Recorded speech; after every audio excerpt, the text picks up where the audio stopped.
মিরপুর সাতিয়ান কৈমারার মাঠে ঈদের আগের দিন সর্বপ্রথম ডাকাতি সংগঠিত হয়।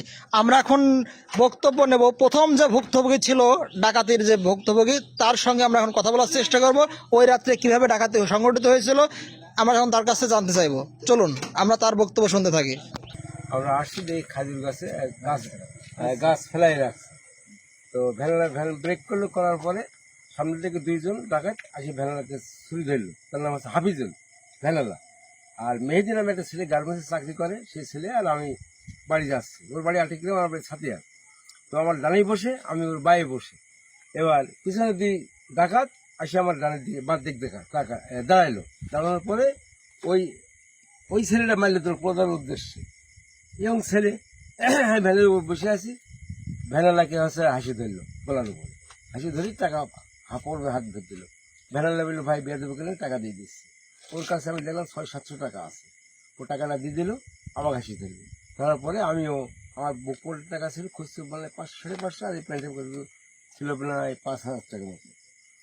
টাকা আমি বাধ্যমূলক আমাকে দিতে হলো, খালি হাত পা। নেওয়ার পরে পিছনে 2 টাকা চলে আসলে, এসে বলছে কত টাকা ছিল, আর 200 টাকা ছিল। তারপর এসে মানি ব্যাগটা চেক করে, পকেটটা চেক করে ছেড়ে দিল। বললাম ভাই গরিব মানুষ টাকা নিলেন আপনি, ভ্যানালা তো আমাকে বাড়ি দিয়ে আসবে, তো সে এই ভ্যানার ভাড়া আমি কোত্থেকে দেবো? তো ও একবার দিল 30 টাকা, একবার দিল 50 টাকা, 80 টাকা।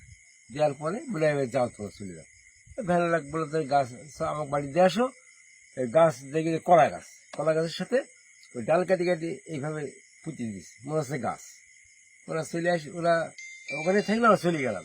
ভ্যানালা আমাকে বাড়িতে নামাই দিয়ে এসে ওর বাড়ি মাঠের মাঝখানে হাফিজুল। তো আসে ভাইস্তি চাষা ভাইটাই নিয়ে আসে, আর খুঁজে পাইনি। কোন জায়গা থেকে ঘটনা ঘটছে? এটা হচ্ছে এই যে কৈমারা খাজুর গাছ ওখানে। তারপরের দিন আমার বাড়ি এলাকা গেছিল, জামাই বাড়ি। দ্বিতীয় দিন আসতিকালে দেখেছে ফের ডাকাতি, বৃষ্টি হচ্ছিল, আমরা বাজারে ছিলাম, আসে দেখছি লোকজন সব ভরা। তৃতীয় দিনে একই অবস্থা, 200-500 লোক। এত ডাকাতি হওয়ার পরও আপনারা এই যে এত রাত্রে চলাফেরা করছেন, এ থেকে আপনাদের ভয় করছে কেন? ভয় তো করেই।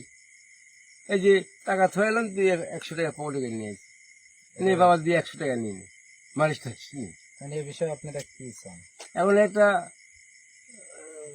যাতে মানুষ চলাচল করতে পারে, একটা ব্রিগেড বা পাহারা বা পুলিশ প্রশাসন আইনের আওতায় যেটা করে সেটা করলো। আমার নাম মোহাম্মদ রকিব, বাড়ি আছে সাতিয়ান উত্তরপাড়া। আমার রুলির দোকান আছে কাপড়, পুরাতন বাজারে হাসপাতাল মার্কেটে। আমি সকালে যাই, রাত্রি বাড়ি যাই। এই তো আমার